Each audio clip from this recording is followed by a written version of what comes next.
Many individuals that I've spoken with, we all came to the same conclusion.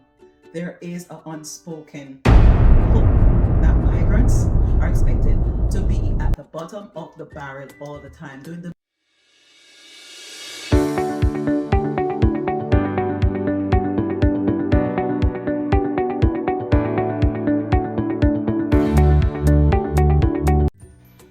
Hi guys, it's your girl aka Lotus 5, and today we have so much to talk about. Today we're gonna do some chit chat as a migrant. No, as usual, I have so many things to do. I'm busy, but I still try my best to stay in touch, keep in touch as a migrant, because you and I know as a migrant, our plate is always full.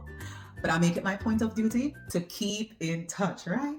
Especially in this day and age. We have to keep in touch. It's not like back in the days where when you migrate, people don't hear from you. Nowadays, it's like easy as 1, 2, 3. So I'm making use of the opportunity. So let's chit chat. And before I dive deep down into things, if you're a migrant, this is the place to be.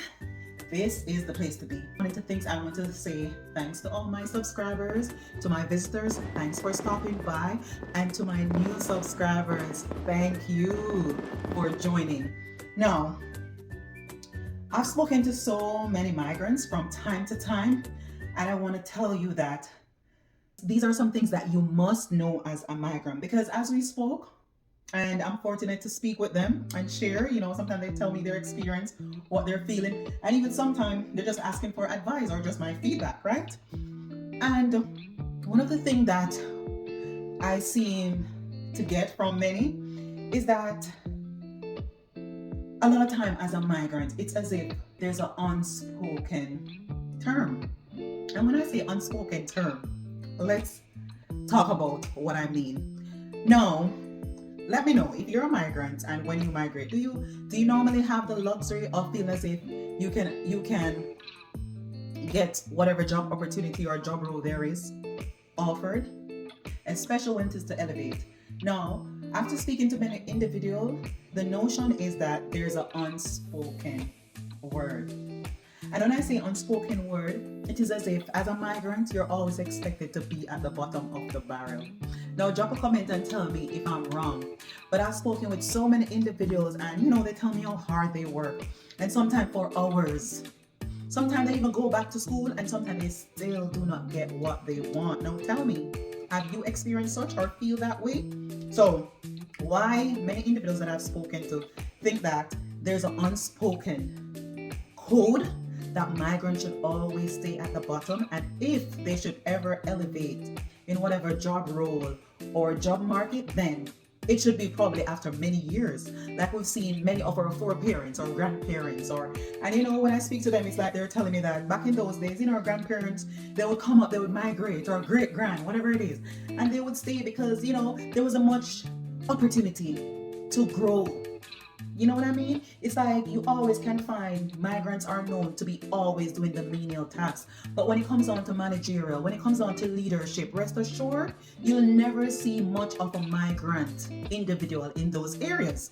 And when I spoke to many of my migrant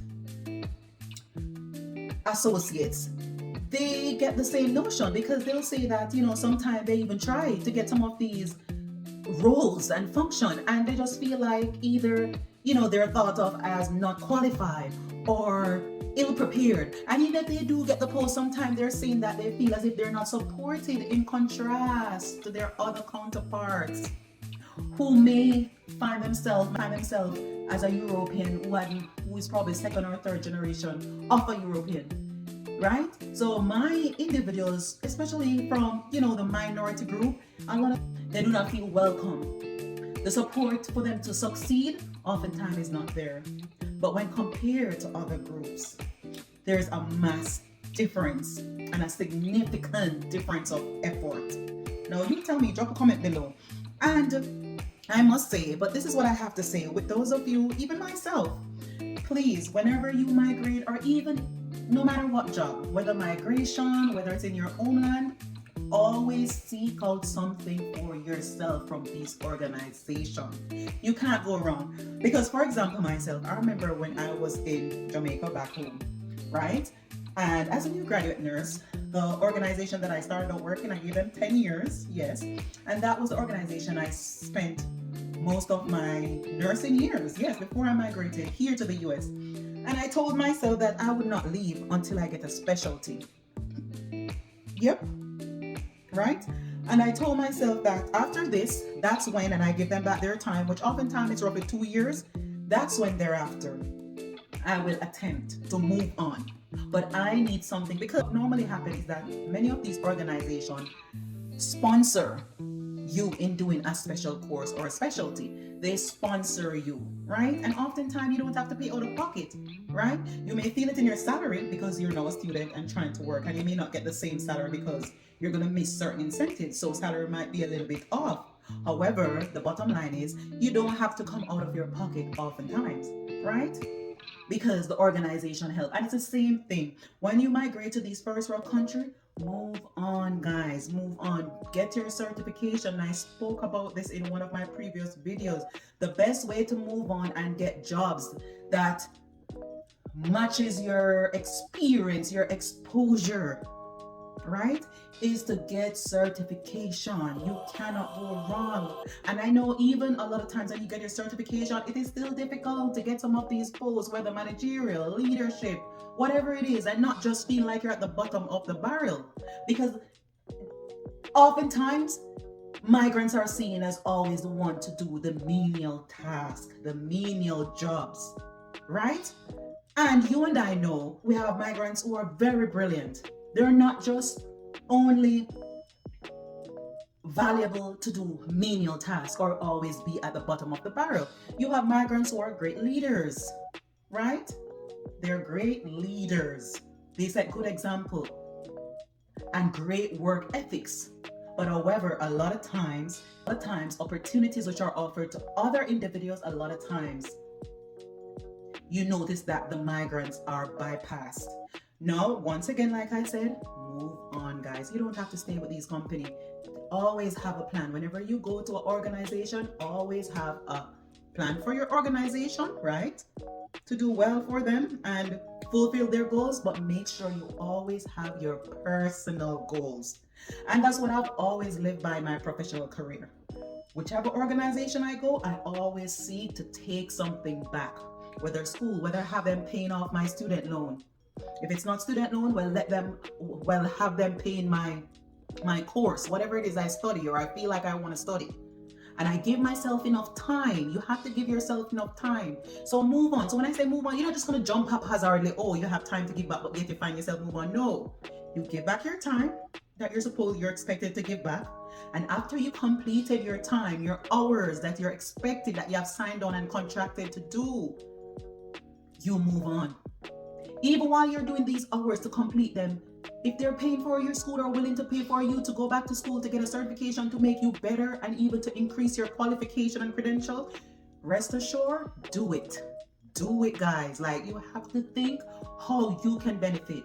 Not just you being beneficial to these organizations. You always have to put yourself and say, what can I obtain? What can I achieve while giving my service to this organization? And once you realize what you can achieve or what is available, use it to your advantage, guys. I'm telling you, use it to your advantage.